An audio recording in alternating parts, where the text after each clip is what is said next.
हरी हरी मणियों के पत्ते और फल बनाए तथा पद्माराग मणियों के फूल बनाए। मंडप की अत्यंत विचित्र रचना देखकर ब्रह्मा का मन भी भूल गया। बांस सब हरी हरी मणियों के सीधे और गांठों से युक्त ऐसे बनाए जो पहचाने नहीं जाते थे। सोने की सुंदर नागबेली बनाई जो पत्तों सहित ऐसी भली मालूम होती थी कि पहचानी नहीं जाती थी। उसी नागबेली के रचकर और पच्ची कारी करके बंधन बनाए। बीच बीच में मोतियों की सुंदर झालरें हैं। माणिक, पन्ने, हीरे और फिरोजे इन रत्नों को चीर कर, कोर कर और पच्ची कारी करके इनके लाल, हरे, सफेद और फिरोजी रंग के कमल बनाए। भौरे और बहुत रंगों के पक्षी बनाए जो हवा के सहारे गूंजते और कूजते थे। खम्भों पर देवताओं की मूर्तियां गढ़कर निकाली जो सब मंगल द्रव्य लिए खड़ी थी। गजमुक्ताओं के सहज ही सुहावने अनेकों तरह के चौक पुराए। नीलमणि को कोरकर अत्यंत सुंदर आम के पत्ते बनाए। सोने के बौर, आम के फूल और रेशम की डोरी से बंधे हुए पन्ने के बने फलों को गुच्छे सुशोभित हैं। ऐसे सुंदर और उत्तम बंधनवार बनाए मानो कामदेव ने फंदे सजाए हो। अनेकों मंगल कलश और सुंदर ध्वजा, पताका, पर्दे और चंवर बनाए जिसमें मणियों के अनेकों सुंदर दीपक हैं। उस विचित्र मंडप का तो वर्णन ही नहीं किया जा सकता। जिस मंडप में श्री जानकी जी दुल्हन होंगी, किस कवि की ऐसी बुद्धि है जो उसका वर्णन कर सके। जिस मंडप में रूप और गुणों के समुद्र श्री रामचंद्र जी दूल्हे होंगे, वह मंडप तीनों लोकों में प्रसिद्ध होना ही चाहिए।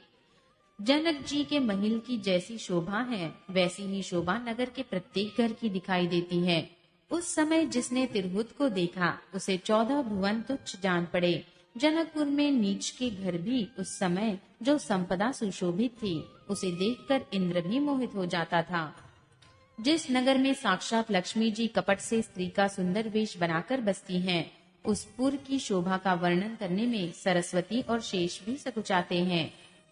जनक जी के दूत श्री रामचंद्र जी की पवित्र पूरी अयोध्या में पहुँचे। सुंदर नगर देखकर वे हर्षित हुए। राजद्वार पर जाकर उन्होंने खबर भेजी। राजा दशरथ जी ने सुनकर उन्हें बुला लिया। दूतों ने प्रणाम करके चिट्ठी दी। प्रसन्न होकर राजा ने स्वयं उठकर उसे लिया। चिट्ठी बांचते समय उनके नेत्रों में जल, प्रेम और आनंद के आंसू छा गया। शरीर पुलकित हो गया और छाती भर आई।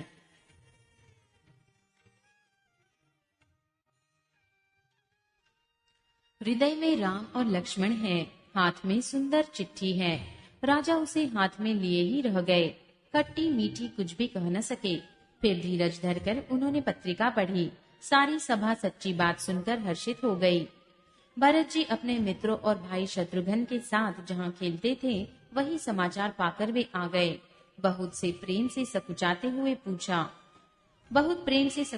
हुए पूछते हैं, पिताजी चिट्ठी कहाँ से आई है? हमारे प्राणों से प्यारे दोनों भाई कहिए सकुशल तो हैं, और वे किस देश में हैं? स्नेह से सनी ये वचन सुनकर राजा ने फिर से चिट्ठी पढ़ी।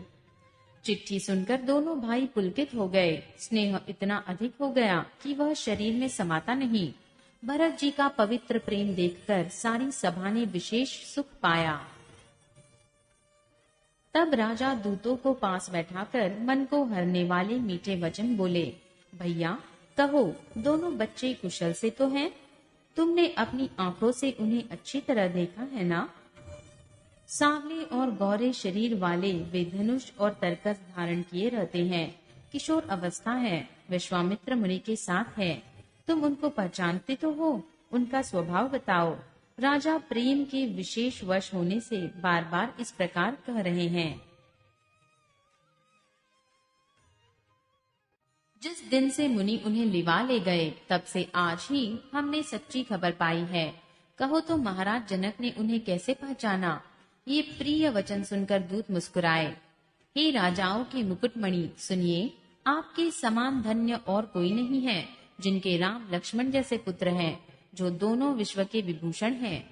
आपके पुत्र पूछने योग्य नहीं हैं। वे पुरुष सिंह तीनों लोकों के प्रकाश स्वरूप हैं, जिनके यश के आगे चंद्रमा मलिन और प्रताप के आगे सूर्य शीतल लगता है। हे नाथ, उनके लिए आप कहते हैं कि उन्हें कैसे पहचाना? क्या सूर्य को हाथ में दीपक लेकर देखा जाता है? सीता जी के स्वयंवर में अनेकों राजा और एक से एक बढ़कर योद्धा एकत्र हुए हैं, परंतु शिव जी के धनुष को कोई भी नहीं हटा सका। सारे बलवान वीर हार गए। तीनों लोकों में जो वीरता के अभिमानी थे, शिव जी के धनुष ने सबकी शक्ति तोड़ दी।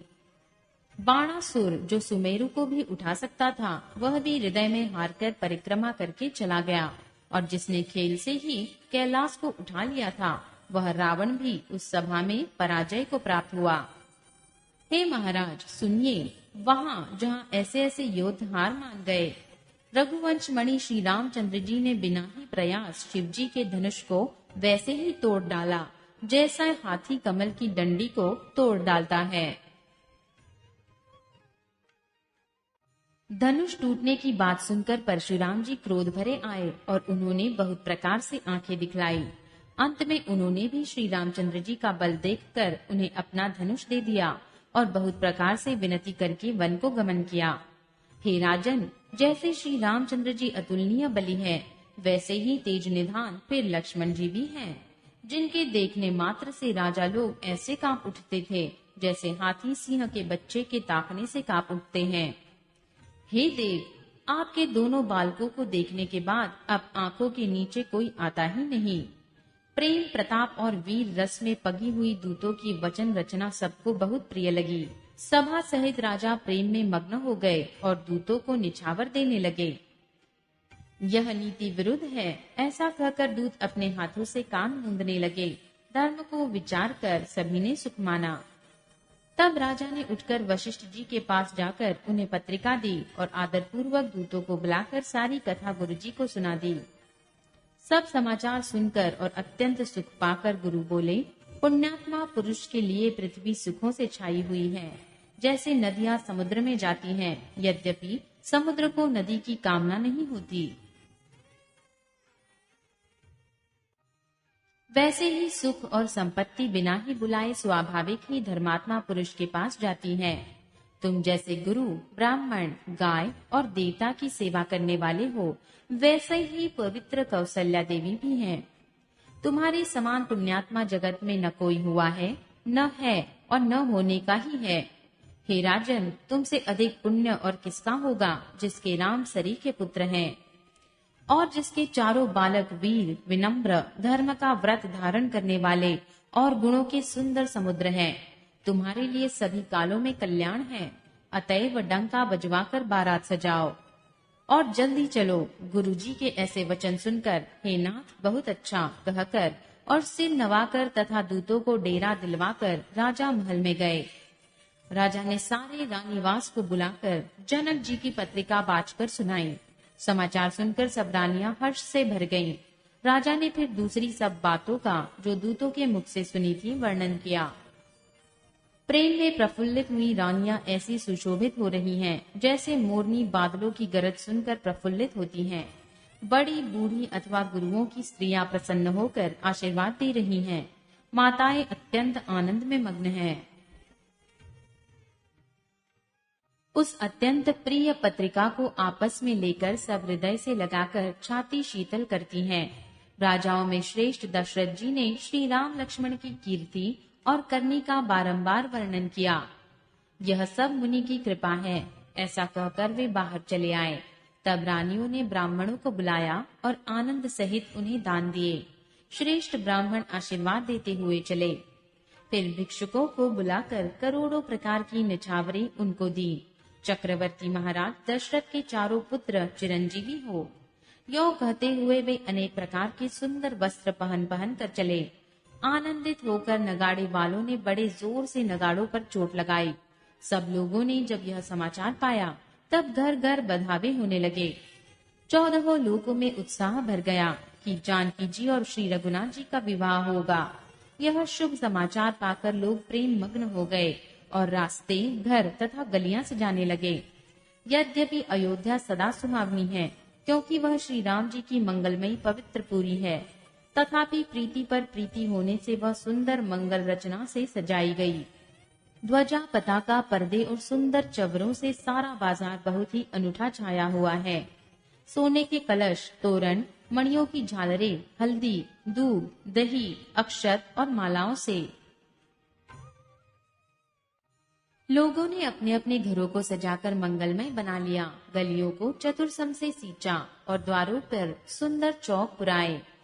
बिजली की सी कांति वाली चंद्रमुखी, हरिण के बच्चे के से नेत्र वाली और अपने सुंदर रूप से कामदेव की स्त्री, रथी के अभिमान को छुड़ाने वाली सुहागिनी स्त्रियां, सभी 16 श्रृंगार सजकर जहां तहां झुंड की झुंड मिलकर मनोहर वाणी से मंगल गीत गा रही हैं, जिनके सुंदर स्वर को सुनकर कोयले भी लजा जाती हैं। राजमहल का वर्णन कैसे किया जाए, जहां विश्व को विमोहित करने वाला मंडप बनाया गया है।